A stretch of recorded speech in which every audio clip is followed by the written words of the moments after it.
வீடியோவில் கேன்வாஸில் எப்படி neck design cut பண்ணி அதை எப்படி ஃபேப்ரிக்கில் அயர்ன் பண்ணுறது அப்படின்னு பார்த்துட்டோம்.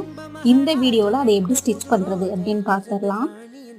நம்ம எடுத்திருக்கிறது மேலே யூ ஷேப் இருக்க மாதிரியும் கீழே வி ஷேப் இருக்க மாதிரியும் ஒரு neck design. So U shape வர இடத்துல பொறுமையாக ஃபேப்ரிக்கை டேர்ன் பண்ணி ஸ்மூத்தாக ஸ்டிச் போட்டுகிட்டே வாங்க. நமக்கு வி ஷேப் வந்ததுக்கு அப்புறம் வி ஷேப்பை பொறுத்த வரைக்கும் 3 ஷார்ப் எட்ஜஸ் நமக்கு இதில் கிடைக்கும். ஸோ அந்த ஷார்ப் எட்ஜஸ் எல்லாத்துலேயுமே நீடியில் ஃபேப்ரிக்கில் லாக் பண்ணிவிட்டு ஸ்டாப் பண்ணிவிட்டு ஃபேப்ரிக்கை டேர்ன் பண்ணி ஸ்டிச் பண்ணுங்கள். இந்த மாதிரி லாக் பண்ணி ஸ்டிச் பண்ணுறதுனால வி ஷேப் நல்லாவே டிஃபைன்டாக தெரியும். ஸ்டிச் பண்ணி முடிச்சதுக்கப்புறமா நாச்சஸ் கொடுத்துக்கோங்க. இந்த நாச்சஸ் கொடுக்குறனால நம்ம ஃபேப்ரிக்கை ஈஸியாக டேர்ன் பண்ணலாம். மெயினாக நாச்சஸ் நம்ம வி ஷேப்பில் உள்ள 3 ஷார்ப் எட்ஜஸ்லாம் கண்டிப்பாக கொடுத்தே ஆகணும். அப்போ தான் நம்ம ஃபேப்ரிக்கை டேர்ன் பண்ணும்போது அந்த ஷார்ப் எட்ஜஸ் நம்ம ஸ்டிச் பண்ணும்போது எப்படி இருந்துச்சோ டேர்ன் பண்ணதுக்கப்புறமா அதே மாதிரி இருக்கும்.